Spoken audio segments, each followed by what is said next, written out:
guys, ito yung ating bi-LED setup do sa ating nakaraang ginawang build. Ito yung ating DIY. So ito yung mga ginamit natin na bi-LED parts dun sa ating mga nakaraang build. Papakita ko sa inyo guys. So gumamit tayo ng bi-LED projector na Turbo SE 2.5 inches po na bi-LED projector. Tapos bi-LED bracket na pang Honda Click 2.5 inches din na bi-LED bracket. Tapos yung shroud po natin 2.5 inches din po siya.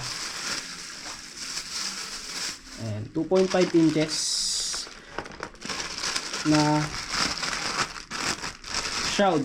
Itong shroud na to is all white po yan. White color only. Wala po siyang RGB. Classic white lang siya guys. So dito naman sa paggamit nito, pwede nyo siyang bawasan no guys, kasi binabawasan talaga yan no.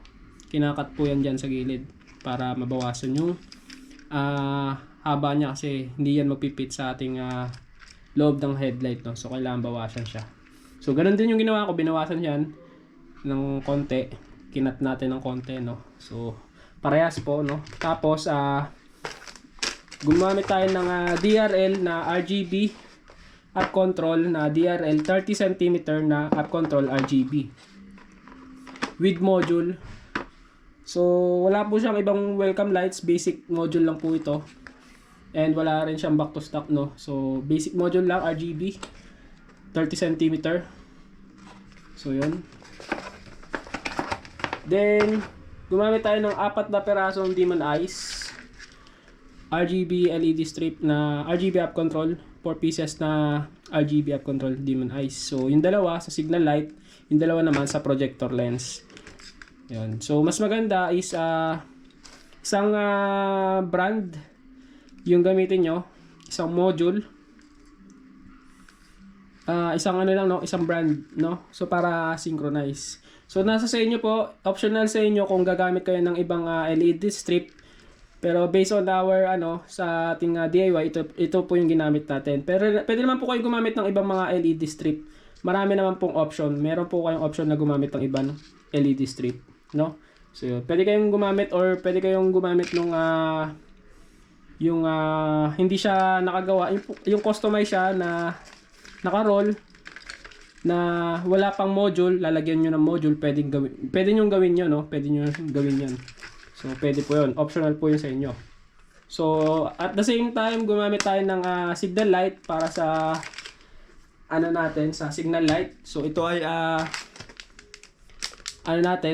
improvise.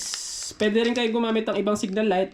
Pero doon sa ginawa natin, ito yung ginamit natin signal light para magkaroon ng signal light yung ating unit. So, itong ginamit ko, 12 volts.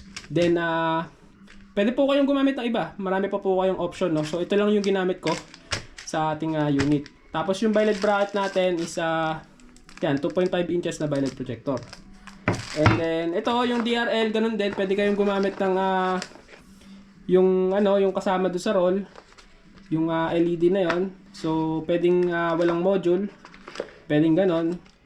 And pwede kayong bumili ng module na 4 to 6 outputs. Pag 6 outputs kasama yung Demon Eyes, bali pag isang module lang, synchronize na lahat, mas maganda no. So ito naman magkakaiwalay na module siya no. So ito naman yung ating retrofit housing din na ginamit.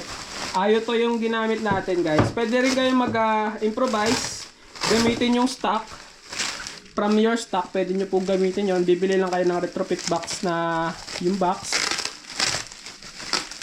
Tapos ikakat nyo siya. And lalagyan nyo siya ng box no, yung inyong housing. Pwede rin ganun. Ito kasi medyo medyo pricey, dadagdag sa inyong gastos no, sa inyong build. Ito naman kasi kaya ako naglagay nito or gumawa nito na para hindi na ako mag-cut no, para less hassle. Depende sa inyo, optional naman sa inyo kung gagayahin nyo yung setup natin. So ito, to. So pwede po dito yung 2.5 inches at 3 inches. So ito kasi ay meron na siyang gawa na housing. So ganun din naman gagawin nyo sa stock nyo. Pwede nyo lagyan ng ganito. Bibili lang kayo ng box, ganun lang. So ito kasi gawa na. So yun. Yun nga lang, may mga butas siya na hindi na natin nagagamit. Ang gagawin nyo lang, katulad nito, hindi natin ginamit. Ito pala dito. Saka ito. Tatakpan nyo na lang, no? Tatakpan nyo na lang.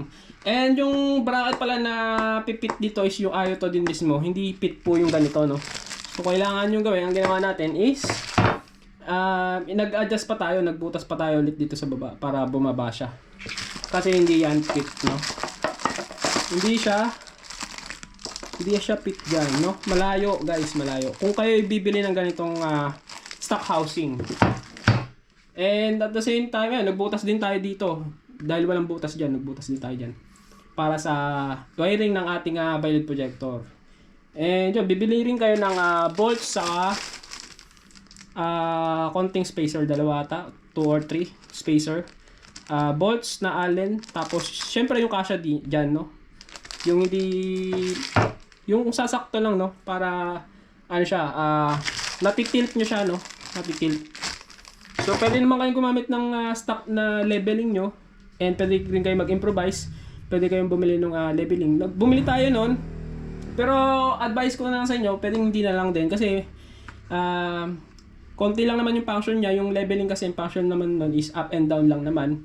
Which, makakatulong din naman sa inyo. Pero, not every time naman na kailangan yung i-level yung inyong violet. Kasi pag once na level nyo na yan, naayos nyo na yung level niya, natutok nyo sa baba, hindi na siya nakakasilaw, okay na yun. At hindi nyo na kailangan ulit i-adjust pa, no?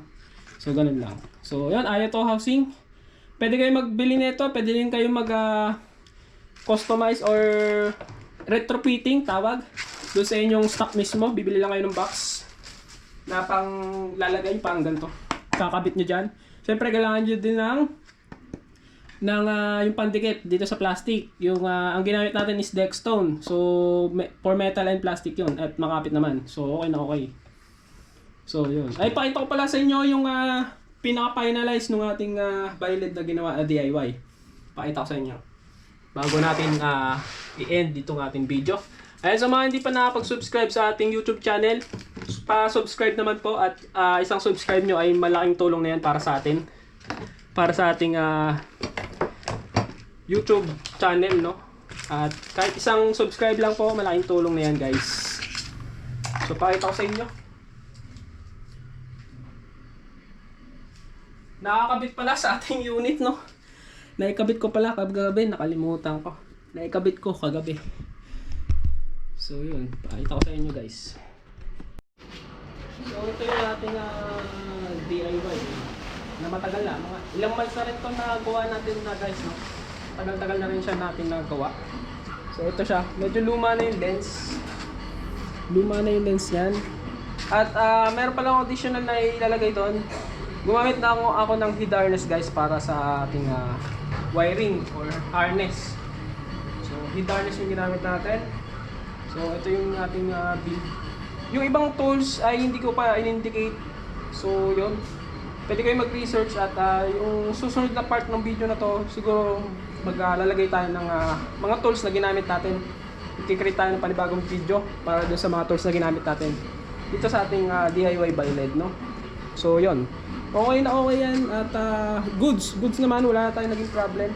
At maging maingat lang kayo sa pag-wiring dahil pag mayroon kayong na mali na wiring, pwedeng mag-short yung inyong unit.